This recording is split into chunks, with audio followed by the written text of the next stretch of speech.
Salut, moi c'est Guillaume Haché. Vous écoutez 70 minutes avec.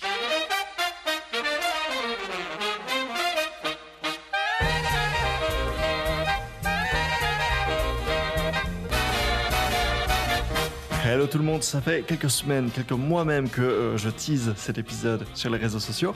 On a mis un peu de temps à se caler une date, mais ça s'est fait. Cette semaine, je reçois Alice Coffin. On a par exemple pu discuter ensemble de journalisme, de la question de la neutralité, de ses nombreux combats et de lesbianisme politique. Alice était de passage à Bruxelles et on s'est invité chez l'amie Myriam Leroy pour faire l'interview. Myriam que je ne remercierai jamais assez d'ailleurs pour tout ce qu'elle a pu faire pour ce podcast. Détail important avant de se lancer dans l'interview, on parle beaucoup de lesbianisme dans le podcast. J'imagine que pour bon nombre d'entre vous, être lesbienne ça signifie être une femme et avoir des relations avec d'autres femmes. Je pense que pour vraiment comprendre le propos d'Alice Coffin, il faut bien dissocier le lesbianisme politique, qui est un choix, une conviction personnelle, et la question de l'orientation sexuelle, qui n'en est pas un. Sans plus attendre, 70 minutes avec Alice Coffin. Mais j'ai aujourd'hui le plaisir d'être avec Alice Coffin. Salut Alice. Salut. Alice, tu sièges au Conseil de Paris au sein de la majorité pour le parti Écologie Les Verts. Tu es cofondatrice du Euro-Central Asian Lesbian Community. Tu es cofondatrice également de l'Association des journalistes LGBT. Auparavant, dans une ancienne vie, tu étais journaliste média pour 20 minutes. Et dans une ancienne vie, tu enseignais le journalisme à l'Institut catholique de Paris. Et je pense avoir compris que tu es lesbienne. Est-ce qu'on peut dire à ce stade que tu es la lesbienne la plus connue de France, ou est-ce que c'est trop prématuré ? Ce qui est compliqué, c'est qu'il n'y ait pas tant de noms qui surgissent à ce moment-là. C'est ça, et c'est ça que raconte un peu, entre autres, le génie lesbien, c'est la pénurie, non pas de lesbiennes en France, mais de lesbiennes effectivement qui accèdent à la parole publique, qui accèdent à l'espace médiatique, et ça, c'est vrai qu'il y en a pas beaucoup. Alors on peut parler de... c'est tout le croisement que tu parviens à faire dans le livre. C'est à la fois la question de l'invisibilisation des lesbiennes de manière générale et la façon dont les médias, en particulier en France, on va y revenir, sont particulièrement complices de ces questions-là. Est-ce que c'est quelque chose que tu as eu l'occasion de confirmer ? Donc ton livre, Le génie lesbien, est sorti il y a presque un an, le 30 septembre 2020. Est-ce que lors de ton press tour, toutes les chaînes radio, télé, rédactions de presse, pour ton livre, est-ce que tu as l'occasion de confirmer tout ce que tu écris dans le livre ? Absolument, même plus que ça, c'est-à-dire que toute l'analyse qui est faite du système médiatique dans le livre, elle s'est parfaitement illustrée, et hélas, au-delà, vraiment encore de ce que je pouvais imaginer dans la façon dont les journalistes ont reçu le génie lesbien. C'est-à-dire qu'en gros, il y avait plusieurs attitudes. Le livre, de manière générale, il a très, très, très largement trouvé son public. Là, il est tiré à 25 000. Enfin, ça, c'est pas le problème du lectorat. C'est le problème vraiment de qu'est-ce qu'il y a comme obstacle pour une parole lesbienne, mais de manière générale féministe, minoritaire, en France, et comment il y a systématiquement des obstacles qui se dressent lorsqu'on veut porter cette parole-là. Alors ça s'est illustré de différentes manières. Auparavant, le principal obstacle finalement c'est le silence, l'indifférence, comme si les lesbiennes n'existaient pas. C'est ce qu'on a pu voir en France par exemple au moment des discussions sur la PMA qui ont duré des années et des années, et pendant lesquelles, alors qu'on discutait de leur sort dans les journaux, etc., les lesbiennes n'étaient pas invitées autour de la table, soit pendant les débats médiatiques, et discutaient de PMA parfois uniquement entre hommes, ou en tout cas très rarement avec des lesbiennes. Donc c'est comme si elles n'existaient pas. Ça, c'était, moi je trouvais, l'invisibilisation, un des principaux mécanismes de la lesbophobie. Pour le livre, ils ont eu un peu plus de mal, mais parce que moi, j'avais un statut aussi déjà un peu d'être présente dans la sphère publique. Je suis élue au Conseil de Paris. Il y avait eu un petit focus médiatique sur moi avant la sortie du livre à l'été 2020 pour des actions que j'avais menées en politique. Donc, ils ne pouvaient pas faire tout à fait semblant que ça n'existait pas. Donc là, c'est l'autre forme de discrimination médiatique, c'est le fait de s'autoriser à absolument déformer une parole, à complètement avec beaucoup de malhonnêteté, de mauvaise foi, mais ce qui est intéressant, ça peut arriver dans d'autres cas, hein, je veux dire, mais je pense qu'il y a quelque chose de très, très spécifique quand ça s'applique à des minorités. Et là, aux lesbiennes, en l'occurrence, moi, j'ai eu des articles, mais enfin, vraiment incroyables dans la presse qui réellement, c'est pas juste tronquer les citations, mais réellement les déformer. Ça allait de Paris Match aux ondes des radios, etc. Il faisait des articles, mais pour le déformer, parce que je pense que là, il pouvait plus l'ignorer. Donc, il fallait quand même œuvrer à ce que cette parole finalement considérée comme dangereuse, menaçante, ne puisse pas avoir trop d'écho dans la sphère publique. Mais ce qui est intéressant, c'est pourquoi c'est possible. Pourquoi un tel degré en fait de déformation qui a vraiment été extrêmement violent. Hein. Pourquoi c'est possible dans le cas d'une parole minoritaire et pas dans d'autres? Je crois que c'est parce que précisément sur les lesbiennes, il n'y a pas beaucoup de choses en fait dans les médias ou dans les cours d'université. Et c'est pareil pour d'autres minorités en France, c'est-à-dire que on peut s'autoriser à raconter n'importe quoi sur une catégorie de la population, lorsque précisément cette catégorie-là, elle n'est pas source, cible d'enquête, de reportage, donc il n'y a pas d'informations suffisamment fiables, et ce qui ouvre en fait le champ au grand n'importe quoi. C'est pour ça que moi, d'ailleurs, j'ai constaté que très souvent, tout ce qu'on nomme des fake news, de la désinformation, c'est pas tellement anodin que ça soit très souvent lié à des sujets qui concernent des minorités. Par exemple, en France, énormément les musulmans et les musulmanes. On va avoir des fake news d'un degré complètement inouï, où ça va partir en live sur un homme politique qui s'appelle Jean-François Copé, mais peu importe son nom, parce que ça ne mérite pas de rester dans l'histoire, mais qui raconte que les petits blancs se font voler leur pain au chocolat, etc. Enfin, c'est n'importe quoi. C'est du fake news complet, mais ce que je veux dire, c'est que ce n'est pas du tout anodin, que ça s'applique à des pans de la population qui, par ailleurs, ne font pas l'objet de récits, de reportages, n'ont pas voix au chapitre et ne peuvent pas elles-mêmes réaffirmer leur vécu. Ouais, et donc, dans le cas des musulmans et des musulmanes, c'est particulièrement évident, puisqu'on parle chaque année en France de la question du port du foulard, mais rarement sont invitées sur les plateaux les femmes musulmanes. Jamais, pratiquement. Il y a eu des enquêtes qui ont été faites.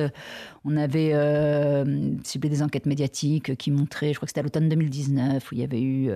je crois, c'était 180 et quelques plateaux qui parlaient du voile, et il y en avait avec le voile n'était pas là.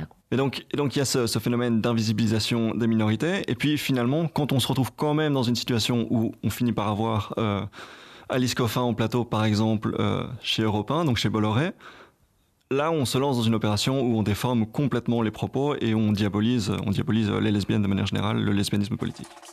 Vouloir gommer symboliquement la moitié de l'humanité, n'est-ce pas là la définition d'un projet génocidaire moral? Atterré par cette approche binaire, excluante et revancharde qui abîme des années de révolution subtile. Détester les hommes, ce n'est pas excessif quand même un peu? Alice Coffin, quand elle dit que la solution c'est éliminer les hommes du paysage, etc. C'est la guerre. Oui, mais c'est une forme d'apartheid, si vous voulez, qu'elle réclame. Oui. Un dessin dans le Canard enchaîné vous compare aux intégristes, aux islamistes qui ont le même discours contre les femmes. Mais quelle différence entre vous, les intégristes? Elle a également écrit, je cite, « Il faut éliminer les hommes ». Vous avouerez qu'il y a de quoi sursauter. Ne pas admettre l'altérité, est-ce que ce n'est pas une forme absolue d'obscurantisme? Alors, ça, c'est encore une autre forme, c'est-à-dire qu'il y a une disqualification, une délégitimation de la parole. C'est-à-dire qu'à aucun moment, en fait, on ne va m'octroyer la possibilité, moi, de porter un discours, par exemple, d'analyse des médias ou d'historique sur une situation en dehors de ma position de lesbienne. C'est-à-dire que réellement, c'est vu à l'aune de ce que je peux représenter en termes, dans leurs yeux, sans doute, de sexualité, ou je ne sais pas exactement, mais c'est la parole est disqualifiée, en tout cas. C'est jamais, vous avez beau faire ce qui a été le cas pour ce livre, des années d'enquête, des dizaines et des dizaines d'interviews, ça va passer au prisme de une rhétorique lesbophobe extrêmement ancienne. Moi, j'étais très surprise, en fait, par la présence, la permanence de cette rhétorique-là lesbophobe, qui, en gros, revient à les lesbiennes veulent éliminer tous les hommes, quoi. C'est vraiment... et elle déteste les mecs, et c'est vraiment une ritournelle. Et ça, tous les propos vont être analysés à cette aune-là. De même, mais c'est valable aussi pour la parole féministe, comme c'est valable pour d'autres paroles. Moi, je cumule un peu parce que je siège aussi avec le Parti écologiste, et c'est très valable pour la parole écologiste aussi. C'est-à-dire qu'il y a vraiment un mur, en fait, médiatique là-dessus, un mur journalistique qui fait qu'on ne peut pas même énoncer des vérités ou extrêmement factuelles, finalement, et qui sont sans cesse, on l'a vu sur l'écologie, sur le climato-sceptisme, etc. C'est pareil dans un champ féministe, dans un champ lesbien. Vous ne pouvez même pas arriver, en fait, mais c'est tout l'objet, en fait, de la fin du livre. C'est-à-dire que on sait plus ce qu'il faut à la fin, parce que les chiffres sont là, sont écrasants, sont terribles sur la domination masculine et ses conséquences. Et pourtant, tout ça, ça suffit pas. C'est autre chose qui se joue, qui est extrêmement structurel. Et c'est bien ça qui est très, très, très compliqué à déminer, en fait. Et donc, pour les médias, il y a, en particulier en France, ce culte d'un certain modèle de la neutralité, l'objectivité. On incarne le neutre, le factuel, et un regard autre, situé, serait disqualifié automatiquement. C'est le cas aussi, je pense, dans le domaine académique en France. On avait reçu Julie Daché qui faisait son doctorat sur l'autisme, qui est elle-même militante autiste. Et mais non, on peut pas faire un doctorat sur le sujet. Vous êtes directement concerné, ça vous disqualifie immédiatement, etc. Absolument. Et moi, c'est vraiment ce que j'ai expérimenté quand j'étais à la rédaction de 20 minutes. C'est-à-dire que on m'interdisait vraiment d'écrire des articles qui avaient trait à, dans leur langage, ils appelaient ça l'homosexualité, les droits des femmes, parce que j'étais féministe et lesbienne, et donc il y avait à leurs yeux une neutralité, une objectivité journalistique nécessaire pour traiter les sujets qui me disqualifiait. Et moi, tout l'objet du livre, c'est aussi de démonter cette notion-là de neutralité, évidemment dans le champ médiatique, mais bien au-delà. Je pense qu'effectivement, ça vaut dans le champ universitaire, ça vaut dans le champ politique, ça vaut dans différents champs. Je pense que c'est pas nouveau, c'est-à-dire que pourtant, c'est pas un déminage nouveau. Ça figure dans l'introduction du Deuxième sexe de Simone de Beauvoir. Dès les premières pages, elle dit, en fait, le neutre, c'est l'homme. Et puis la femme, c'est l'autre, tout c'est l'autre. Donc, et encore dans les discours d'Emmanuel Macron, etc. Voilà, exactement. On retrouve ça. Et c'est pas facile parce que, en tout cas dans le champ médiatique, c'est particulièrement pas facile parce que ça semble aller de soi, même dans une espèce de vulgate ou d'opinion majoritaire sur le journaliste, de dire oui, bien sûr, les journalistes, ils doivent être objectifs. Ça, quand même, c'est la moindre des choses, c'est le b.a.-ba. Moi, c'est ce qu'on m'a enseigné en école de journalisme, comme si l'objectivité allait de soi, dans le regard qu'on peut avoir sur la et même de bonne foi chez certaines personnes. Alors que précisément, moi, j'estime que cette objectivité-là, elle ne reflète que la subjectivité des dominants. En fait, elle est la subjectivité de certains et absolument pas une objectivité. Pour le dire un peu plus simplement, y a des personnes, en fait, dans la population qui ont le droit de parler absolument de tout sans qu'on pense qu'ils parlent au nom de leur vécu. En gros, si vous êtes un homme blanc, hétéro, personne va venir vous demander des comptes en vous disant quand même, est-ce que t'es pas un petit peu influencé par ton hétérosexualité quand tu nous dis ça ? Non. On ne va pas présenter les choses comme ça. Alors que pour le reste de la population, tout propos est soumis à suspicion, en particulier dans le journalisme. Ça, c'est la première chose, c'est que d'une part, cette objectivité, pour moi, ça n'existe pas. Et la deuxième chose qui est encore plus compliquée à renverser par rapport à des préjugés, c'est de dire non seulement elle n'existe pas, et ça n'est pas grave en plus. C'est même tout à fait intéressant d'assumer un certain vécu, un certain regard, un certain point de vue lorsqu'on est journaliste pour faire correctement son métier. Et moi, le fait d'être lesbienne, le fait d'être militante, le fait d'être féministe, et je pense ce qui m'a le plus aidé à faire correctement du journalisme. Vraiment. Et dans le livre, tu fais la comparaison avec la situation aux États-Unis, où tu as l'occasion de faire enquête pendant 6 mois. Et tu expliques que là-bas, justement, c'est tout le contraire. On dit, pour couvrir l'actualité des communautés afro-américaines, c'est évident qu'il faut quelqu'un de directement concerné, qui va pouvoir se connecter avec les sources, aller sur le terrain, etc. En France, c'est tout l'inverse. Et une explication que tu fournis dans le livre, une explication marxiste, c'est de dire... c'est un tour de passe-passe économique. Si vous affirmez que l'objectivité est possible, alors vous justifiez la disparition de milliers de titres, puisqu'il n'y a qu'une vérité, celle de l'objectivité, alors plus besoin de diversité. Mais justement, j'étais surpris de lire ça, puisque si on cherche une logique néolibérale, ultra-capitaliste, qui cherche à diminuer le nombre de personnes qui peuvent avoir voix au chapitre, on irait peut-être plutôt les chercher là où le racisme systémique est je ne sais pas s'il est encore plus présent, mais il est très présent aux États-Unis.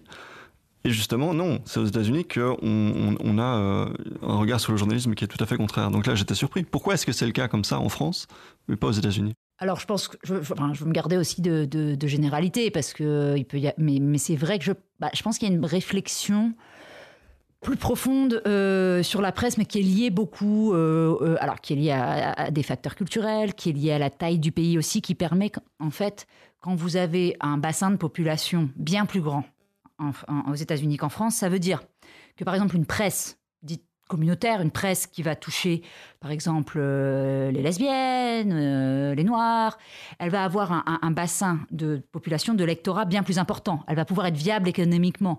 Alors qu'en France, évidemment, il y aura bien moins de personnes qui vont être touchées, donc c'est plus compliqué économiquement de mettre en place des systèmes de presse communautaire, même si encore une fois, il y a d'autres facteurs, mais sur un simple pan économique, la taille, évidemment, de la population joue énormément là-dessus, sur la possibilité ou pas de développer une presse communautaire qui est une presse absolument essentielle. C'est parce que c'est vraiment par là qu'on va sortir certains sujets, qu'on va pouvoir les approfondir et qui est perçu, alors là c'est une deuxième raison en France, comme une abomination. De toute façon, le mot communautaire en France est perçu comme une abomination, mais alors une presse communautaire, je pense que c'est vraiment quelque chose qui est vécu de manière extrêmement compliquée. Pourtant, on y reviendra. Et pourtant, c'est précisément ce qui a manqué d'avoir une presse communautaire forte pendant les discussions sur le mariage pour tous. C'est ce qui manque vraiment, parce qu'on peut comprendre que les médias généralistes, si ça leur arrive de pointer leur focale sur telle ou telle question qui concerne plus, par exemple, les lesbiennes, on peut aussi comprendre que ça ne va pas être à longueur de page, et c'est bien pour ça qu'il y a besoin d'une presse qu'on pourrait appeler une presse spécialisée. Oui. Donc ici, on parle spécifiquement de la France. Bon, après, en toute honnêteté, ça s'applique également à la Belgique francophone. En tout cas, ça déborde un petit peu. Quand justement tu as fait ton press tour, j'ai cru remarquer que justement ce chapitre sur la neutralité et les problèmes concernant le journalisme en francophonie, du coup, en France, était relativement peu abordé. C'était quoi la réception de ce chapitre d'après toi? Oui, mais non, c'était vraiment, ils n'en parlaient pas. Ça n'existait pas. Okay. C'était quand même intéressant, parce que principalement, c'était tout de même... ce qui les intéressait beaucoup, c'est de savoir que, mon Dieu, mes livres ne vont plus être lus quand c'était des journalistes hommes, puisqu'ils ont beaucoup focalisé sur une phrase qui disait que j'essayais justement, précisément, de ne plus lire de livres d'hommes, ou du moins de privilégier les ouvrages d'autres que ceux que j'avais déjà lus pendant 25 ans, pendant toute ma scolarité et mes études. Et non, le chapitre sur les médias, c'est vrai que il posait pas beaucoup de questions là-dessus. Alors après, des podcasts particuliers, des journalistes, bien sûr, il y a eu des personnes qui ont super bien fait leur boulot. Mais sinon, ça, c'est pas du tout étonnant. Parce que, donc moi, j'essayais d'exercer, quand j'étais journaliste à temps plein, l'activité de journaliste média, qui est pour moi une spécialité du journalisme absolument primordiale et qui est extrêmement peu développée dans les rédactions françaises, beaucoup plus aux États-Unis aussi, là encore. Les journalistes médias, c'est comme les journalistes économiques traitent d'économie, les journalistes sportifs de sport, journalistes culturels de culture, et puis les journalistes médias s'occupent des médias, en fait. C'est-à-dire qu'ils font ce boulot-là d'enquête, de reportage sur les autres journalistes. Et ça, c'est extrêmement faible comme domaine. Il y a la plupart des rédactions n'en ont pas, ou très peu. Ça présume qu'on peut remettre en question le travail de journaliste. Voilà. C'est intéressant parce que ça, j'en parle, j'essaye vraiment de comprendre. Et les arguments donnés sont parfois oui, mais non, ça n'intéresse personne, c'est de l'entre-soi, on ne va pas parler de nous-mêmes. Il y a une gêne parfois vraiment chez les journalistes à faire ça. Il y a des réflexes évidemment corporatistes aussi, qui visent à se protéger. Et puis, il y a quand même aussi, je crois, des craintes de bloquer un peu sa carrière. Enfin, très clairement, moi, il y a des endroits où j'ai pas été invitée aussi parce que quand vous enquêtez sur d'autres journalistes ou etc., ils sont pas forcément disposés ensuite à vous ouvrir leur micro ou à vous recruter dans leur rédaction. Donc, c'est pas une spécialité très simple. Ouais. Si maintenant je prends ma baguette magique et je décide que Sandrine Rousseau remporte les élections présidentielles l'an prochain et que tu es nommée à la tête du ministère de la Culture, du CSA et de tout ça, et que tu peux faire le ménage comme ça t'intéresse, comment est-ce qu'on résout ces questions ? Comment est-ce on lance un mouvement de réflexion par rapport à ces questions, puisque à part toi, j'en entends pas beaucoup remettre tout ça en question. En fait, je pense qu'il faut profondément modifier l'enseignement du journalisme et sa pratique et la façon dont on le discute. Parce que ce dont je parle, c'est pas moi, dans le génie lesbien, je l'ai transmis comme ça, mais c'est pas moi qui l'ai inventé. C'est pareil pour l'histoire des lesbiennes, c'est un ouvrage très collectif et qui s'appuie évidemment sur un ensemble d'études qui ont déjà été faites. Et ce que j'explique sur les médias, sur les questions de la neutralité, même si je le conceptualise d'une certaine manière qui est la mienne, c'est le b.a.-ba des media studies qui ont été développés au Royaume-Uni, notamment par l'école de Birmingham ou dans d'autres cas. Et les media studies, qui sont les études de médias, racontent tout ça très bien. Et ce qui me sidère, c'est qu'on n'en entend pas un mot pendant nos études de journalisme. C'est-à-dire que ça n'existe pas, cette réflexion-là. Ça n'existe pas. Donc, c'est extrêmement problématique. Donc, déjà, je pense qu'il y a vraiment toute une refonte à faire de la façon dont le journalisme s'enseigne. Et après, on sait que le journalisme, ça peut aussi, on n'est pas obligé de passer par des écoles ou des universités. Parfois, ça peut aussi s'apprendre directement dans les rédactions, mais également dans les rédactions. C'est pas possible, en fait, qu'il y ait jamais ou quasi pas de réflexion plus globale sur l'exercice du métier, et ça n'intervient pas. C'est-à-dire que c'est réellement ce qui peut intervenir, et c'est important aussi, c'est respecter certains fondamentaux avec lesquels je suis tout à fait d'accord, c'est-à-dire essayer d'avoir le plus de sources possible pour un article, essayer de l'écrire lisiblement, tout ça. Pour moi, c'est ça, le b.a.-ba du métier, les fondamentaux, c'est pas les questions de neutralité ou d'objectivité. Mais sur la question de quelle réception, comment on fait pour bien comprendre, en fait, y compris dans je pense, le média, en tout cas en termes qui est important en France et que je respecte le plus, mais qui pourtant a ce problème-là aussi. Je vous donne un exemple, celui de Mediapart. Pour moi, il y a quelque chose qui m'a choquée et qui pour moi, reflète une absence. Et pourtant, vraiment, j'admire beaucoup leurs travaux et je pense qu'il y a une réflexion, mais vraiment pas du tout assez poussée. Mediapart a fait des enquêtes récemment, et ils ont bien eu raison de le faire, sur les questions de harcèlement moral de certains, et en l'occurrence certaines parlementaires, sur leurs collaborateurs et collaboratrices. Extrêmement important, sujet absolument majeur. Seulement, les deux grandes enquêtes qu'ils ont fournies, c'était une enquête sur Laetitia Avia, qui était une élue noire, femme noire, et une enquête sur Esther Benbassa, qui était une sénatrice aussi racisée. Entendons-nous, c'est extrêmement important. Je ne dis pas qu'ils ne devaient pas faire ces enquêtes, Mediapart. C'était primordial qu'ils les fassent. Et moi, j'apporte mon soutien entier aux collaborateurs, aux collaboratrices. C'est pas ça le problème. C'est de ne pas avoir pensé les logiques du journalisme et de ne publier, de faire un effet en fait de focus et de ne pas avoir publié ces enquêtes-là avec 5, 6, 7 autres enquêtes, parce qu'on sait à quel point c'est un sport pratiquement, vraiment assez national, le harcèlement de collaborateurs et collaboratrices dans les sphères parlementaires. Alors comment ça se fait ?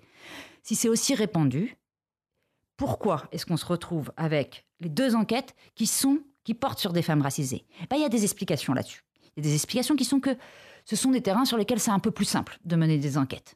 Sur les femmes de manière générale, parce que finalement, les gens ont moins peur de témoigner. Il y a plus de possibilités de témoignage. Ça fait moins peur que d'aller témoigner quand votre supérieur est un homme, qui va avoir plus de pouvoir, et encore plus si c'est un homme blanc. Donc c'est aussi plus facile d'aller témoigner contre des femmes racisées. Et je crois que ne pas prendre ce problème-là, ne pas avoir ça en tête, ne pas voir les mécanismes de comment on construit une enquête journalistique, c'est ne pas réfléchir assez à les problématiques de réception, les problématiques d'enquête, tout ce qui entoure en fait l'exercice du journalisme. Et encore une fois, quel effet de sens ça produit ? Et comment, dans ce cas-là, il faut mieux attendre un peu et puis dire on va sortir en même temps. Et il y aura évidemment Laetitia Avia et Esther Benbassa, qui ont été des enquêtes très importantes à réaliser, mais elles sortent avec 7 ou 8 autres enquêtes.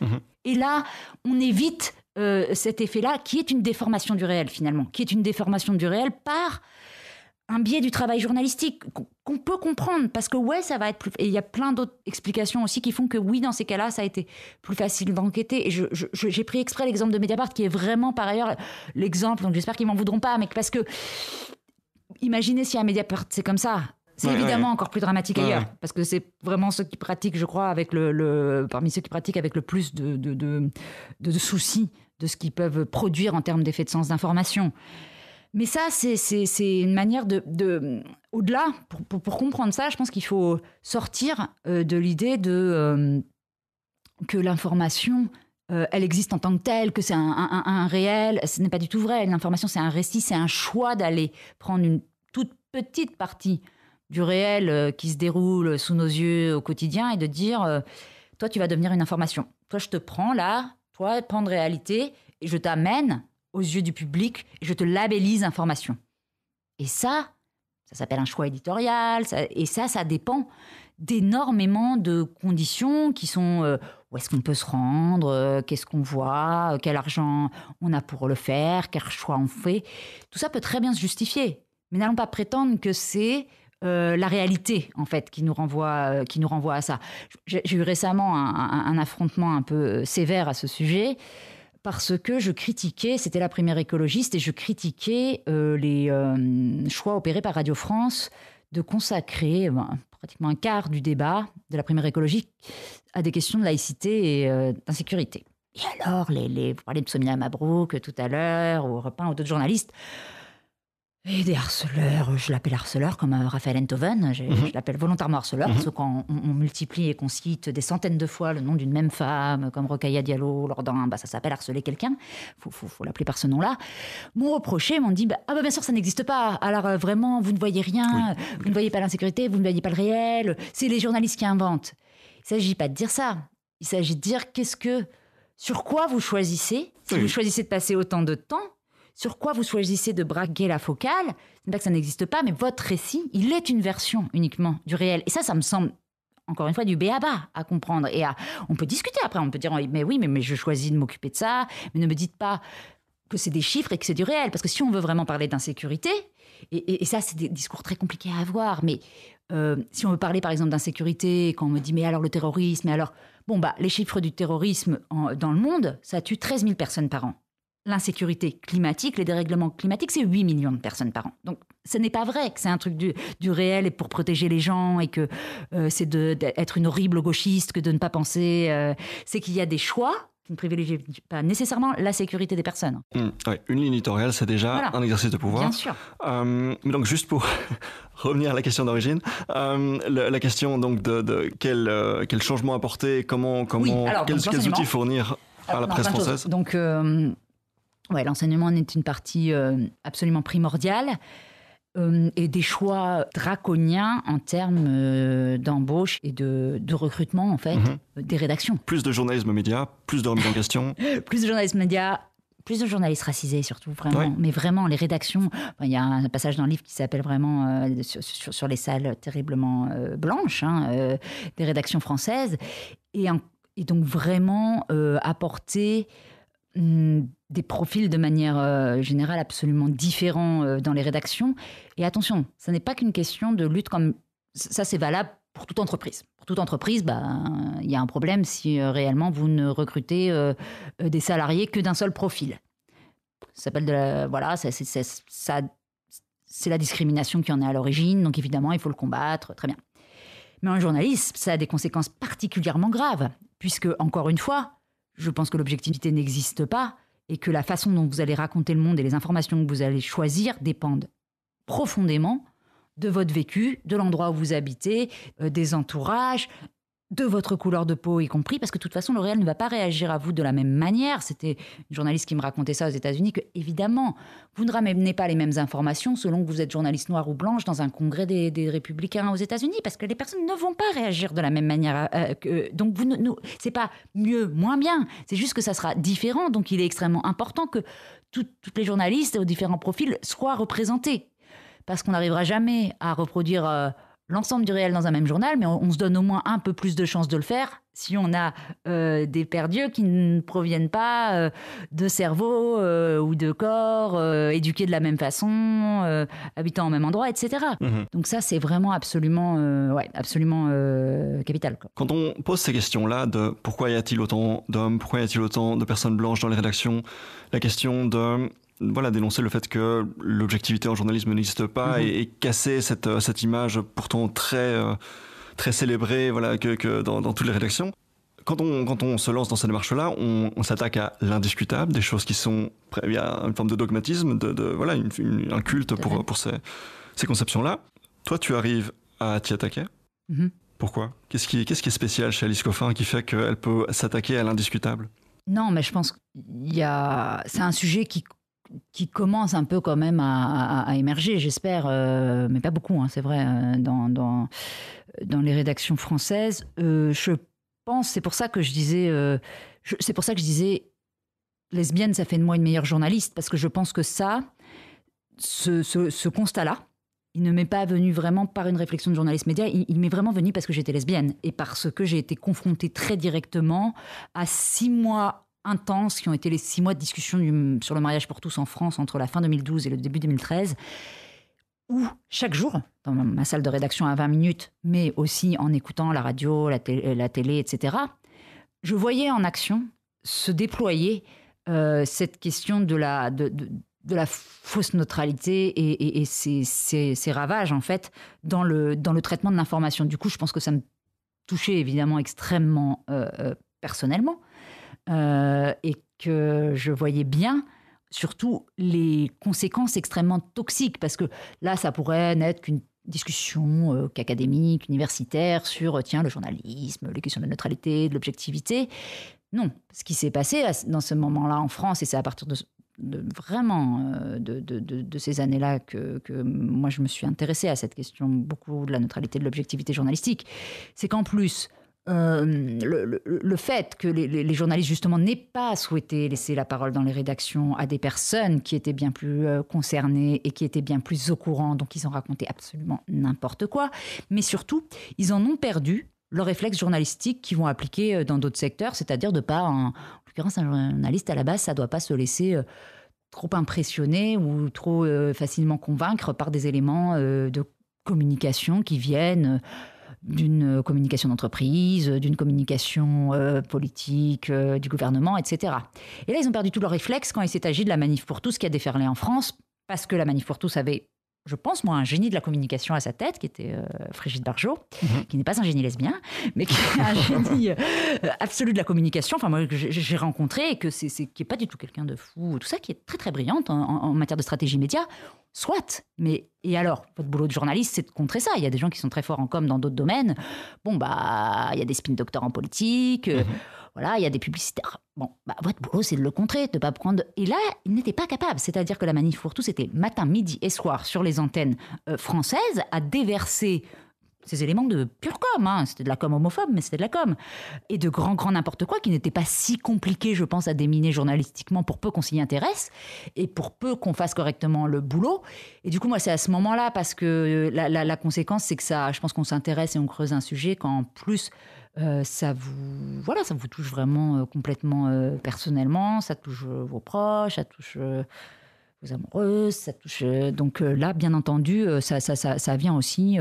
c'était une manière, en fait, de répondre à un traumatisme qui a été vraiment très fort, je pense, chez beaucoup, et que c'était plus simple pour moi à absorber en travaillant aussi sur les causes. Donc je me suis tout de suite après vraiment énormément intéressée au traitement médiatique de la Manif pour tous, justement, de qu'est-ce qui s'était passé dans la presse française. Et en fondant, la date, elle n'est pas du tout anodine, elle arrive juste un mois après la proclamation du mariage en France. L'association des journalistes LGBT, elle naît vraiment pendant cette période-là, parce qu'on est vraiment nombreuses à aussi, journalistes gays, lesbiennes, trans, dans nos rédactions, à faire ce constat-là, quoi, et à vouloir sortir en voyant que ça a trait au caractère complètement ignorant de nos problématiques, aux questions d'objectivité journalistique, etc. Donc, et je pense que c'est pour ça qu'après, moi, j'ai pu le déployer et l'écrire dans un ouvrage. Mais c'est ce qui est vraiment étonnant, c'est que ça ne soit pas un champ plus développé, effectivement, en France, quoi. Je vais peut-être revenir sur cette question, mais par un autre angle. Donc, on parlait de la question de l'universalisme en France, voilà, ce moule dans lequel tout le monde essaie de se fondre. On parle de... Voilà, le grand roman français et pas tellement de singularité, d'exception, de différence, voilà, etc. On accepte, on tolère la différence, mais on ne la célèbre pas, pour dire ça comme ça. Du coup, est-ce que c'est juste de présumer qu'on puisse être attiré, donc être une femme attirée par d'autres femmes, mais en fait ne pas se savoir, ne même pas s'interroger là-dessus, parce que bah non, la norme sociale, c'est je dois être attiré par quelqu'un de l'autre moi, sexe. c'est ce qui m'est arrivé au départ, c'est-à-dire que et c'est vraiment c'est un bon exemple, parce que par ailleurs, il y a des explications qui peuvent venir aussi d'une peur ou d'une coercition, d'interdits familiaux qui font de toute façon. C'est ça. On va penser à l'exclure, on va même pas aller sur ce chemin-là. Moi, c'était même pas le cas, vraiment. J'ai pas grandi dans un milieu du tout oppressif là-dessus. Au contraire, bon. Et pourtant, ça m'est même pas venu à l'idée, en fait. Alors que c'était juste que je n'aurais pas posé les mots de lesbienne, parce que ce mot-là, je le connaissais pas, tout simplement. Il n'existait pas. Pour moi, j'avais jamais entendu ce mot-là. J'ai pas entendu ce mot-là avant très longtemps. Et du coup, je voyais bien, et ça me gênait pas du tout d'avoir des sentiments amoureux pour des petites filles ou des filles après quand j'étais ado, etc. Ça m'embêtait pas. Simplement, j'étais persuadée que non, mais un jour il y aurait le prince charmant. Enfin, c'est parce que j'avais pas le mot, quoi. Et si je regarde en arrière, évidemment, c'était des sentiments amoureux. Et que si on m'avait dit, non, mais c'est possible, bien sûr, il y a des couples de femmes, il y a des lesbiennes. Du coup, je l'aurais traduit complètement différemment. Et puis il y aurait eu d'autres pans de vie qui se seraient ouverts à moi et qui là sont refermés un peu à jamais, quoi, parce qu'on revient pas sur une adolescence, donc voilà, on revient pas sur une vie en ce qui me concerne étudiante, pour d'autres une jeunesse, c'est plus possible en fait après, et c'est dur parce que c'est vraiment des pans de vie volés là-dessus, et encore une fois même pas par c'est-à-dire c'est vraiment juste je savais pas, quoi, j'en avais pas vu, il y avait pas. Et ça, j'espère que ça a bougé. Je vois l'âge de beaucoup de lectrices qui m'écrivent. Donc, je me dis, au moins, elles sont jeunes, souvent. Ouais. Très, très jeunes. Et ça me dit bon. Mais du coup, qu'est-ce qui fait la différence entre toi, qui a vu, qui a pris conscience de ces choses-là, et les nombreuses autres femmes qui n'ont jamais pris conscience de ça à propos d'elles-mêmes? Moi, je pense que c'est vraiment d'avoir eu la chance d'entrer dans ou l'envie, je ne sais pas comment, mais d'être dans la sphère militante, en fait. Et d'ailleurs, pas spécifiquement, parce que c'est pour ça que je ne connaissais pas, mais dans la sphère militante féministe, qui va se mélanger à certains endroits très fortement à la sphère militante lesbienne aussi. Hein. Je veux dire, il y a pas mal de... C'est ce que je raconte aussi dans le livre. Les lesbiennes ont été et sont sans doute très actifs dans les combats féministes. Et c'est ça qui m'a vraiment ouvert les yeux là-dessus. C'est vraiment ce qu'ont permis... quand on me demande des conseils de femmes qui disent « Oui, mais c'est compliqué pour rencontrer », je dis « Mais va à une réunion militante. » Moi, c'est le meilleur endroit que j'ai trouvé. Vraiment, mes amoureuses, je les ai trouvées là. Hein. Donc, vas-y, quoi. Et non, je pense que c'est vraiment le militantisme féministe parmi ça. À un moment donné, tu fais une citation d'Éric Zemmour dans le livre qui parle de cette idée que le pouvoir est fondamentalement masculin, le pouvoir se confond avec la masculinité, et tu expliques que tu n'arrives pas aux mêmes conclusions que lui, mais tu es d'accord avec la prémisse. Ouais. Est-ce que tu peux nous expliquer ? Oui, alors c'est très intéressant parce que cette phrase-là, je l'ai réécoutée il y a 48 heures, puisque Éric Zemmour était l'invité de Laurent Ruquier et Léa Salamé. Effectivement, ils ont fait tout un segment et ils ont cité cette phrase. C'est ça. Et j'ai envie de dire, Laurent Ruquier, relisez, il m'a invité pour le livre, pour le génie lesbien, parce que, en fait, ils n'allaient pas au bout de l'analyse. C'est-à-dire que, et c'est ça qui va être compliqué pendant cette campagne présidentielle, c'est que je pense qu'ils sont pas armés, en fait, pour répondre à Zemmour. Parce que justement, ils ont recité cette phrase-là en s'en offusquant et en lui disant « Mais vous vous rendez compte de ce que vous dites mais c'est pas vrai. Pourquoi vous dites que le pouvoir se dissipe quand il y a des femmes ?» Ils comprennent pas ce qu'il dit. Parce que moi, je pense qu'il a raison de dire ça au sens, et quand je dis qu'on n'arrive pas aux mêmes conclusions, au sens où le pouvoir politique est intrinsèquement lié à la masculinité. Le politique lui-même est synonyme de masculin. C'est la même chose, en fait. C'est-à-dire que, et ça, là encore, il faut reprendre son historique. De fait, les femmes ont été exclues du champ politique lorsqu'il a commencé à se formaliser, se conceptualiser, notamment de manière démocratique. Si on prend la Troisième République en France, qui va produire une installation et qui est au ciment du groupe collectif féministe auquel j'appartiens, qui s'appelle La Barbe, qui mime justement tous nos grands hommes républicains qui sont censés avoir fondé notre système. Les femmes en étaient exclues. Les femmes non seulement n'avaient pas le droit de vote, mais bien évidemment n'étaient pas dans ces cercles-là. Et tous les codes en fait, du politique, et je pense même qu'on pourrait pousser bien plus loin, la politique fait partie des cercles, des boys clubs, d'un monde qui a été créé spécifiquement pour permettre aux hommes de se retrouver entre eux dans une sphère de la masculinité, d'avoir un pouvoir aussi sur les corps des femmes.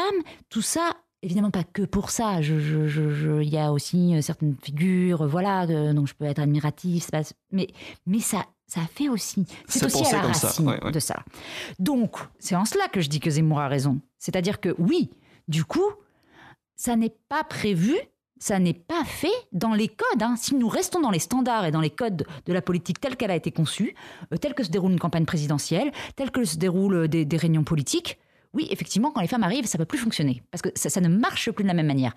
Mais ils ne disent pas autre chose. Les hommes politiques, si vous regardez un peu, moi j'ai beaucoup lu de la sociologie, qui ont interrogé des politiques. Et encore récemment, il y avait je ne sais plus qui c'était, il était connu en plus, je le retrouve. C'est un homme qui dit depuis que les femmes arrivent en politique, on ne peut plus faire de blagues.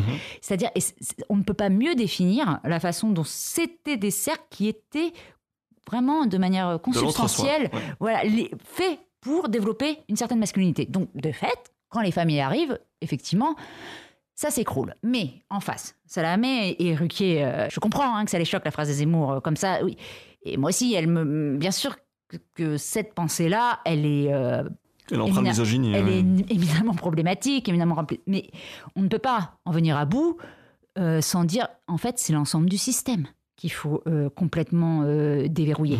Ça ne marchera pas autrement. C'est-à-dire que les femmes n'ont aucune chance. C'est pour ça que ça ne peut pas fonctionner. Elles peuvent y arriver à coup d'exception, en gros. Elles peuvent une fois, 2 fois, mais en fait, consubstantiellement, elles ne sont pas prévues dans ces codes-là. Donc, ce qu'il faut, et évidemment, c'est ce qui va se passer, quand les femmes arriveront en masse, ça changera profondément la définition du pouvoir, la définition du politique et la façon de procéder à...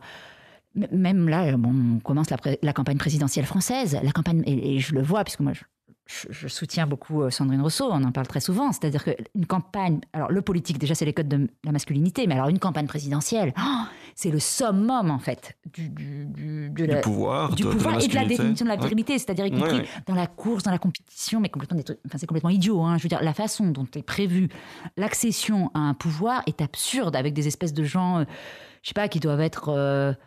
comme des surhumains, être capables de tenir pendant des mois, de répondre à... C'est complètement absurde, c'est une déshumanisation totale ou une masculinisation totale. C'est la même chose là, à ce niveau-là. C'est-à-dire qu'on ne parle plus d'être humain, c'est des codes vraiment de compétition extrêmement forcenés et qu'on va retrouver dans d'autres... Il y a d'autres sphères qui sont réservées. La politique vraiment incarne ça de manière très forte, mais après, il y a ce qu'on a appelé la caserne et le vestiaire, l'armée, c'était ça aussi, le sport, tout ça, ce sont des bastions aussi, et qui sont liés à des notions beaucoup de clans, de groupes. C'est-à-dire que je pense que si on décortique, en fait, moi c'était un ouvrage suivant que j'avais envie de faire aussi après le génie lesbien, c'est vraiment, je parle de la molle farandole dans le génie lesbien qui décrit vraiment tous ces lieux où on voit les hommes, en fait, un peu dans une tautologie d'être homme, c'est-à-dire qu'ils se tournent entre eux, ils sont là, ils sont présents. Et je crois vraiment que la plupart des secteurs de notre société qui ont été développés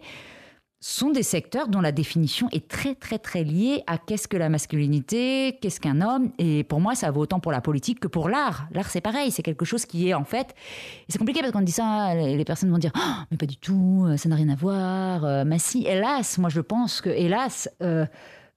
tout ça, c'est très, très profondément des excroissances de la masculinité et que du coup, pour venir à... C'est pour ça que c'est si dur de venir à bout du patriarcat. Parce que, en fait, notre société, elle est toutes ces manifestations extérieures, du monde de l'entreprise, du monde politique, du monde de l'art, du monde du sport, tout a été pensé en fonction de la masculinité telle que définie, entendons-nous, c'est pas les hommes comme ça.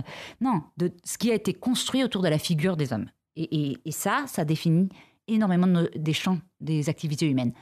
Donc ça va être très très long en fait de déverrouiller tout ça. Très long. Mais tu paries sur une femme pour la prochaine présidentielle ? Est-ce que c'est pas un pari un peu raté d'avance ? Alors, mais justement, je pense que...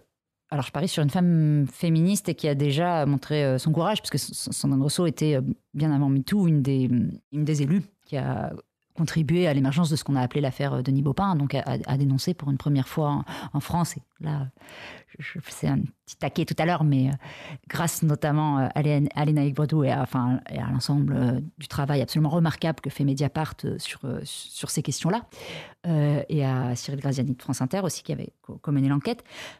Il y a eu ce moment très important duquel elle était au centre, dont c'est pas n'importe qui, Sandrine Rousseau, quand même, dans sa manière de mener les combats, mais c'est surtout, justement, moi, ce qui m'intéresse, c'est qu'elle est tout à fait prête, en fait, à opérer ce renversement-là. C'est-à-dire qu'on arrive à un point, mais j'y vais parce que je lui fais confiance et je me retrouve complètement dans ses idées écologistes, sociales, etc. Mais c'est pas seulement ça. C'est que pour moi, la campagne qui s'annonce en France, mais c'est valable, on l'a vu dans d'autres pays, on l'a vu avec Trump, etc., il y a une zémorisation très forte de la campagne et il y a une extrême droitisation très forte des médias. Je me comprends, c'est-à-dire je ne suis pas du tout en train de dire que le journaliste bascule à l'extrême droite.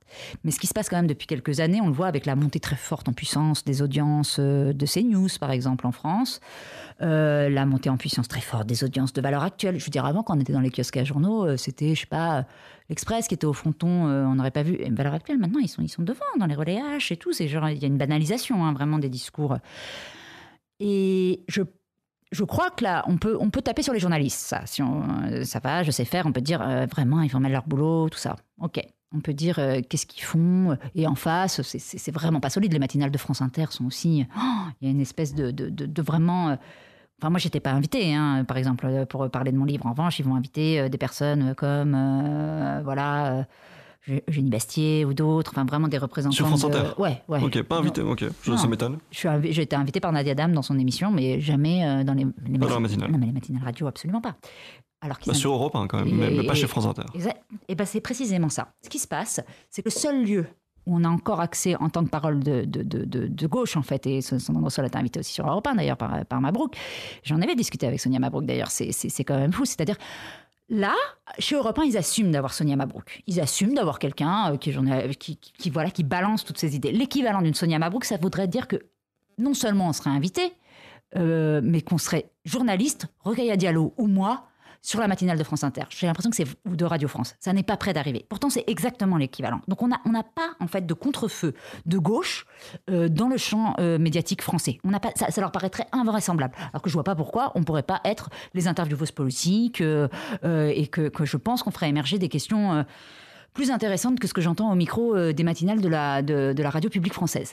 Ça, c'est la première chose. Mais moi, ma solution, c'est de me dire, comme ils sont un peu peureux, comme ils sont comme ça, les journalistes, il va falloir que ça soit les politiques qui fassent le boulot Et en fait, qu'il y ait un discours vraiment assumé de gauche, de manière politique, pour changer les lignes journalistiques. Parce qu'en définitive, ce qui m'intéresse, c'est de changer le récit médiatique. C'est parce que je pense que c'est comme ça qu'on arrive à vraiment peser, enfin, à mon niveau, sur les imaginaires. Enfin, je fais pas de film, je fais pas... Voilà, Céline Sciamma va le faire avec du cinéma, Amandine Gay aussi, mais moi, je fais pas de... Donc, je peux peser, en revanche, je sais faire ça, peser sur un récit médiatique. Et c'est le pari que j'ai fait avec Sandrine Rousseau.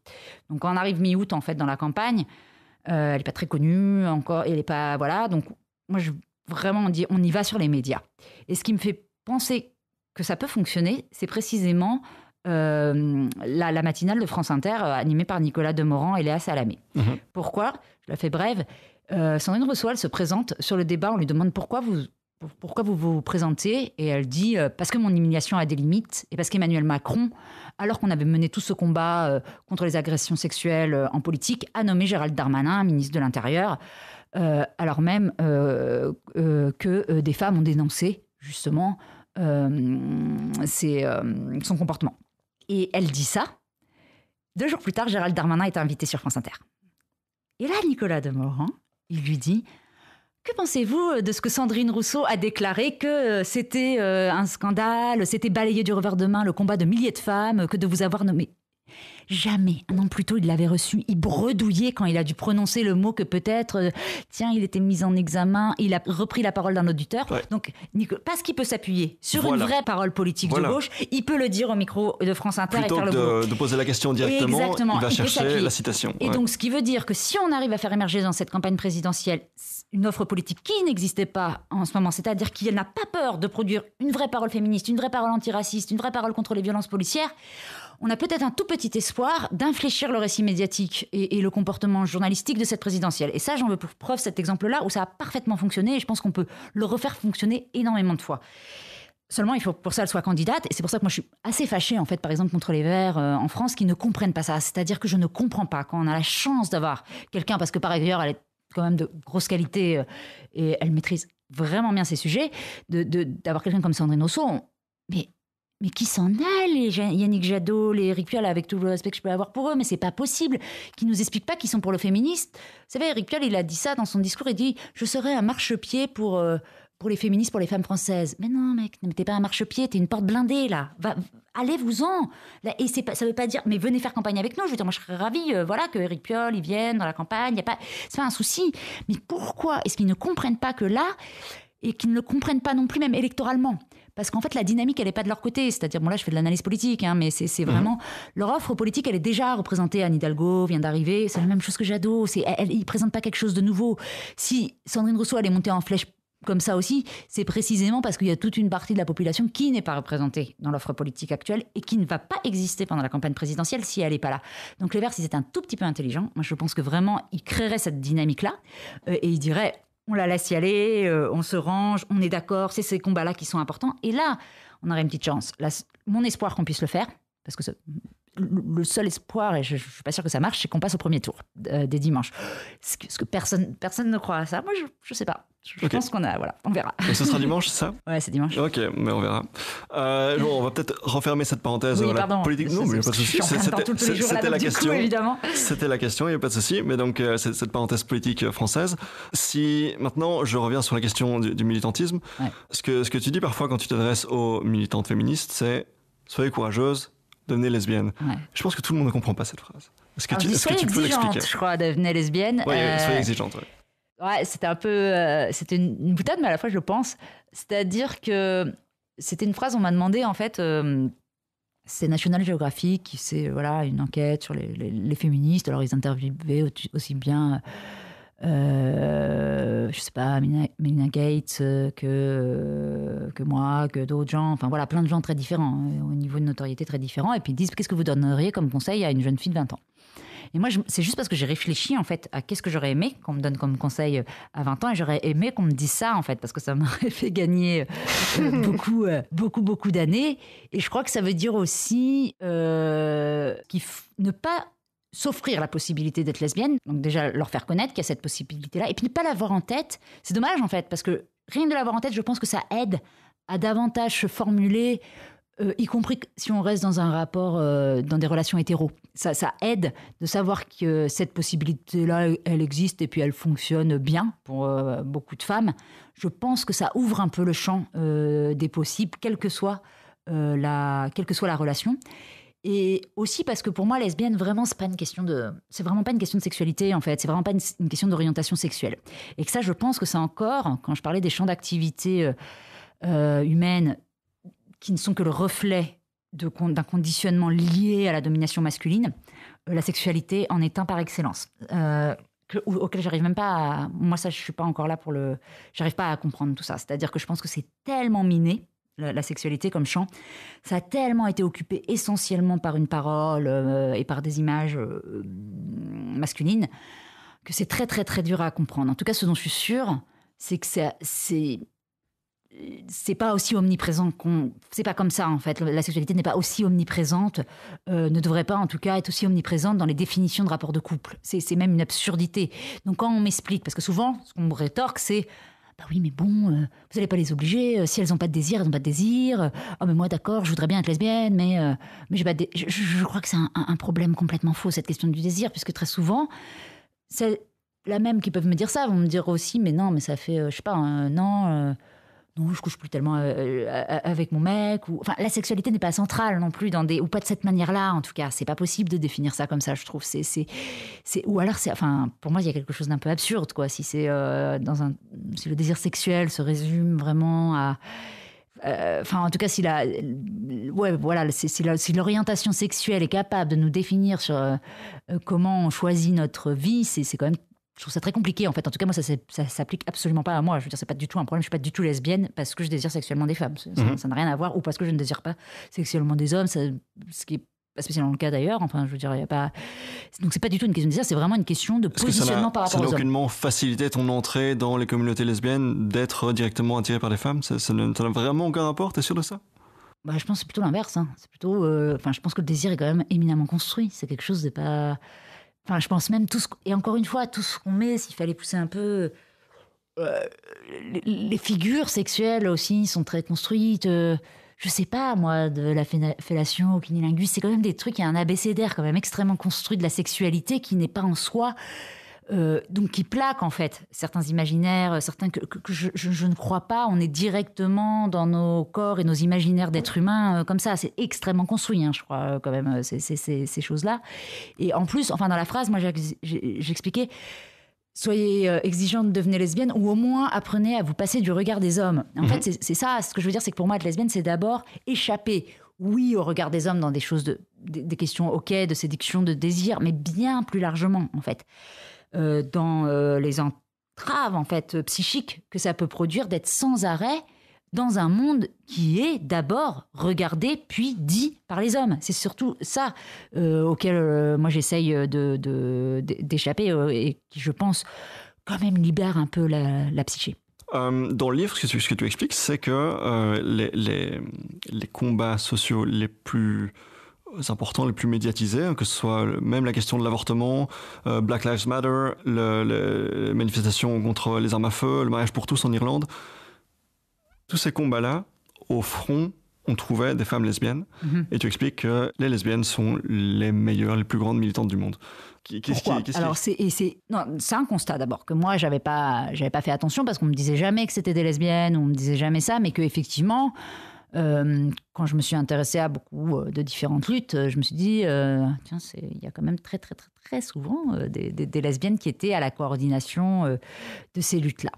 Et ça, c'est pas une essence, c'est pas tiens je suis lesbienne donc je suis géniale, c'est pas ça. C'est parce ça forge en fait un certain caractère et certaines facultés.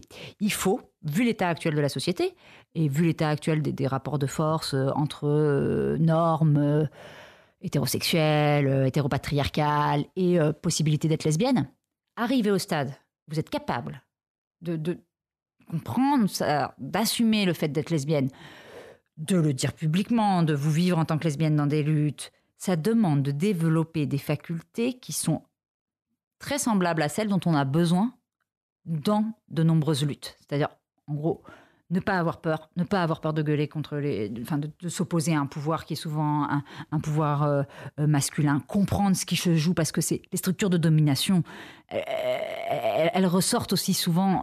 Elles peuvent avoir leurs particularités, mais les structures de domination coloniales, patriarcales, il y a des points communs très forts. Donc comprendre sur des luttes environnementales aussi. Donc l'avoir compris, l'avoir fait dans votre propre parcours, la force qu'il faut pour faire ça, pour en arriver là, parce que ça pèse quand même encore beaucoup. C'est pas simple encore d'y arriver à dire de ne pas avoir peur. Et ben ça vous donne... c'est une bonne école, en fait, après, pour faire du militantisme. Donc je pense que c'est ce qui explique aussi qu'on retrouve de nombreuses lesbiennes dans les luttes. Et les illustrations que je vois, c'est-à-dire que c'est pas du tout anodin pour moi que, par exemple, Adèle Haenel et soit celle qui a fait exploser le MeToo dans le cinéma français, qu'on a attendu un bout de temps quand même, et qu'elle soit lesbienne, c'est pas un hasard, voilà. Et c'est pas parce que elle est lesbienne, elle a des super pouvoirs, même si elle a aussi des super pouvoirs, Adèle.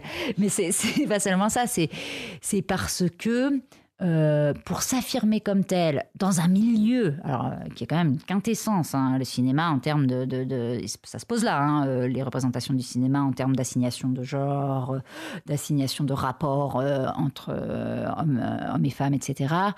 D'être capable de dire ça vient complètement briser justement tout cet imaginaire, tous ces codes-là. Donc déjà, un travail a été fait auparavant qui après fait que vous êtes capable de réagir et de percevoir davantage ce qui est en train de se jouer quand on remet un César à quelqu'un comme Roman Polanski. Donc il y a un passé aussi derrière. Courage politique face à des institutions masculines bien en place, une indépendance d'esprit, puisqu'on échappe, le génie lesbien, on échappe au regard et au jugement masculin. C'est plus simple, ça repose beaucoup en fait. Le regard. Du coup, il y a une énergie psychique, je pense, et une énergie tout court en plus, ça, je pense. On perd beaucoup moins de... C'est fatigant quand même de lutter contre la masculinité. Donc quand vous n'avez pas aussi à vous poser trop de questions dans votre foyer, ça ne veut pas dire qu'il n'y a pas d'autres soucis. Je veux dire, mais ça repose aussi, ouais. Alors on arrive au point Wittig du podcast où on va commencer à citer Monique Wittig et la pensée straight. Alors c'est toi la spécialiste, j'espère que je ne vais pas déformer son propos, mais ce qu'elle fait grosso modo dans la pensée straight, c'est remettre en question ce qu'elle appelle le régime de l'hétérosexualité en tant que doctrine politique. Elle dit qu'on évolue dans un monde où on est évitablement essentialisé en tant qu'homme, en tant que femme, donc en tant que dominé ou dominant. Et donc finalement, elle arrive à la conclusion de dire, et donc les lesbiennes qui échappent donc, au regard, au jugement des hommes, ne sont pas des femmes. Mm-hmm. Alors, est-ce que tu es une femme, Alice ? Moi, ouais, je revendique beaucoup ce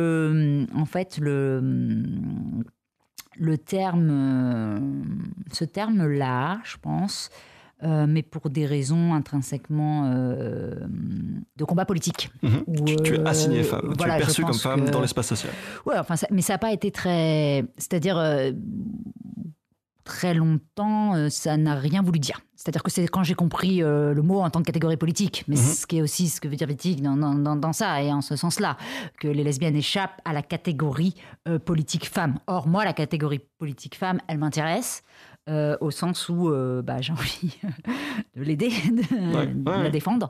Mais, la sororité, finalement. Et voilà, enfin, en tout cas, et de comprendre ça comme une catégorie politique, et c'est seulement à partir de là que j'ai pu assumer pleinement d'être une femme. Mais avant, c'était quelque chose d'extrêmement compliqué pour moi, l'appartenance à la féminité, l'appartenance à la catégorie femme. Mais depuis précisément que je suis militante féministe, en fait, ça m'aide énormément à pouvoir me situer en tant qu'appartenant au corps des femmes. Oui.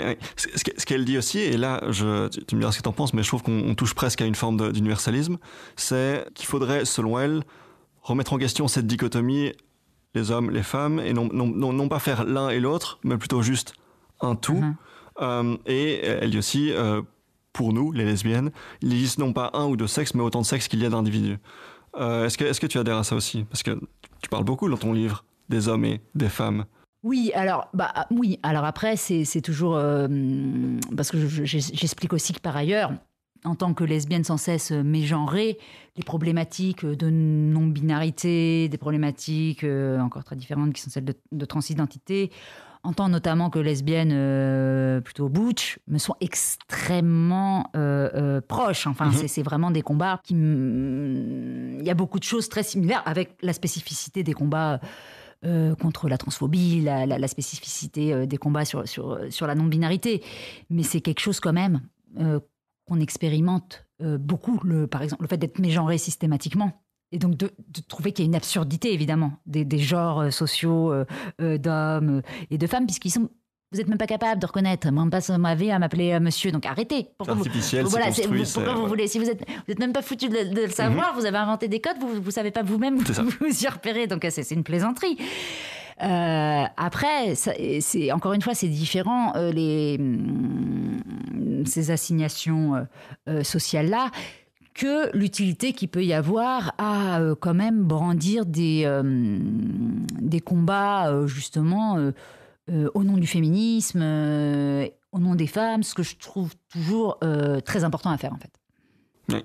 Elle va même jusqu'à expliquer que selon elle, les femmes ne devraient pas être fières d'être femmes parce que ça revient à être fières d'être dominées. Est-ce que tu la rejoins là-dessus aussi ou pas?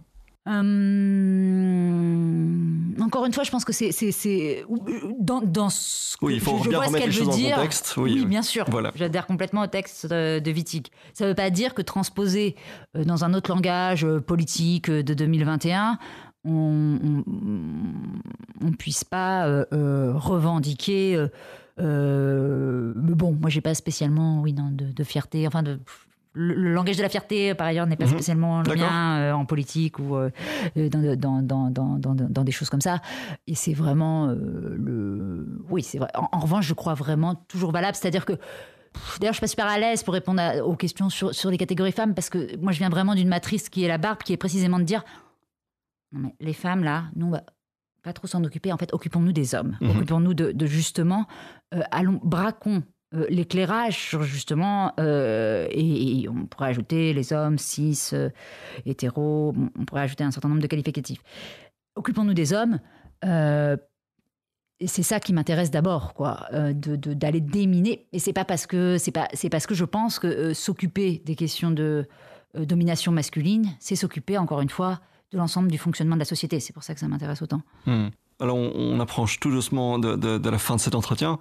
Si on parle maintenant du futur, des évolutions qu'on voit ces temps-ci, voilà, je pense que les choses ont énormément évolué déjà ces 10 dernières années, ces 20 dernières années.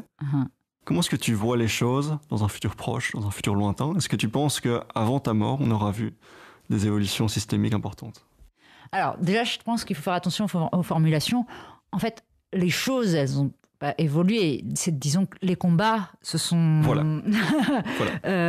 bien organisés ces dernières années, et qu'on est plutôt, en tout cas sur la dernière décennie, mettons, avec des combats qui sont extrêmement intéressants dans le renouvellement de leur forme, parce que c'est toujours, ils sont pas nouveaux, ces combats-là, et ça fait des décennies et des décennies qu'il y a des féministes ou des lesbiennes ou d'autres personnes absolument géniales qui se battent. Mais c'est vrai que je trouve que ce qui se passe en ce moment est particulièrement intéressant, effectivement, depuis quelques années. Après, la question, c'était celle de est-ce qu'un jour, tout ça, ça va... Et c'est compliqué parce que vraiment, le souci, c'est, je crois vraiment que on respire tellement cet air-là, en fait. Je crois qu'on n'est pas au début, enfin, on n'arrive même pas encore au tout début de la compréhension d'à quel point le patriarcat a infusé chaque petit pan de notre vie quotidienne. Et du coup, bien sûr, il y a des le voir en termes de progrès, même ou d'historicité, je pense, est compliqué, en fait, parce que c'est une matrice, quoi, le patriarcat. Donc, c'est partout. Donc, c'est pas une question seulement de « tiens, ça va mieux »,« tiens, avant, elles étaient que une, maintenant, elles sont 10 à cet endroit-là ». Oui, ça, on pourra y arriver, je pense. Ça c'est vrai. Ça va changer numériquement parce que on a fait passer des lois, que ce soit des lois sur la parité comme ça, parce que on arrive dans des combats à mettre une énorme pression en fait, et à faire que certains comprennent que en fait c'est plus acceptable maintenant d'avoir que des hommes partout. Mais le fondement du fondement, là, il change pas. Moi, je pense que ça bouge pas d'un iota là, en fait. Et pour le changement, c'est vraiment. Là, c'est autre chose qui se joue, qui est bien, bien, bien plus profond. et qui là ne fonctionnera pas sans... Je ne sais pas en fait comment ça va exactement se terminer, mais ce qui est sûr, c'est que ça prendra longtemps et que c'est un travail presque de révolution des inconscients humains. Enfin, donc ça va chercher extrêmement loin, quoi. On arrive au bout des 70 minutes. Une dernière question peut-être. Tu es aujourd'hui à Bruxelles. Ouais. On a beaucoup parlé de la France jusqu'à présent. Ouais. Est-ce que tu as un regard français, un regard situé parisien vers la Belgique? Qu'est-ce que tu penses des situations en ce qui concerne le lesbianisme politique? On parlait de l'invisibilisation du mot lesbien, etc. En Belgique, est-ce que les choses te paraissent différentes, meilleures, pires? Est-ce que tu as un avis sur ces questions? Alors, pour moi, vous avez une des meilleures lesbiennes au monde, qui est la présidente de la conférence européenne lesbienne, qui s'appelle Joëlle Sambi-Nzeba, qui sort un livre d'ailleurs qui s'appelle Caillasse récemment, qui est une lesbienne congo-belge, qui incarne tout ce qu'est le génie lesbien. Donc déjà, vous avez de la chance dans votre ville de l'avoir elle. Mais aussi plein d'autres... moi, j'aime beaucoup... il y a quand même une scène lesbienne qui me plaît beaucoup à Bruxelles. Et d'ailleurs, le LC va organiser une lesbiennale là, en octobre, qui est la contraction de lesbienne et biennale, jeu de mots. Et qui... Voilà, ça sera là. Et moi, je trouve que c'est... Moi, j'ai aimé, je suis venue beaucoup à Bruxelles et j'ai aimé être lesbienne à Bruxelles, je dois avouer. Okay. Ouais, c'était... voilà. Mais après, c'est compliqué parce que, en fait, je vous dis ça parce qu'en plus, nous, notre figure tout à l'heure... c'était très gentil de me dire que j'étais la lesbienne la plus connue en France, mais je crois vraiment que la lesbienne la plus connue en France, enfin en tout cas, je ne sais pas si elle, mais pour les lesbiennes, la figure importante, et pour les jeunes aussi, elle est belge et c'est Angèle. Donc vous voyez, même nous, on prend vos modèles, on n'est même pas capable d'avoir... Mais on parlait d'invisibilisation et je dois t'avouer que je n'étais même pas au courant que Adèle Haenel était lesbienne avant de lire ton livre. Angèle, oui. Angèle, oui, mais Angèle... Mais je crois je ne sais pas si elle... Dans mon esprit, je pensais qu'elle était bi, mais peut-être lesbienne aussi, dans le sens plus politique que tu lui prêtes. Voilà. Mais ça, je ne la connais pas assez, je lui poserai la question. En tout cas, elle a en elle du génie lesbien. Mais voilà, formidable. Formidable conclusion. Merci beaucoup, Alice. Et on se retrouve alors dans 2 semaines pour un prochain épisode. Merci. Au revoir. Au revoir.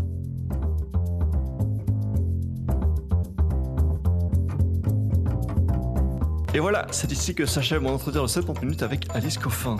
Quelques précisions par rapport à ce qui a été dit. On discute un moment de la primaire écologiste française. On a enregistré cet épisode moins d'1 semaine avant les résultats du premier tour. Et comme Alice l'espérait, Sandrine Rousseau s'est effectivement qualifiée pour le second tour. Et j'espère que vous avez apprécié cette interview. Ce podcast n'est pas sur Patreon. Il est gratuit, sans pub, sans placement produit. La seule chose que je vous demande, si vous avez aimé, c'est d'en parler autour de vous. Ça aide à faire grandir le podcast, ça m'aide à booker des invités qui, avant, étaient peut-être hors de portée pour moi, donc s'il vous plaît, faites-le. Et si ce n'est pas encore fait, n'oubliez pas de vous abonner à 70 minutes avec sur votre plateforme de podcast préférée et sur les réseaux sociaux. Tous les liens sont dans la description. Dans 2 semaines, je recevrai Renaud Mas pour parler de ses travaux de recherche sur la prostitution en Belgique et dans le reste du monde. Je vous dis à très bientôt. Salut.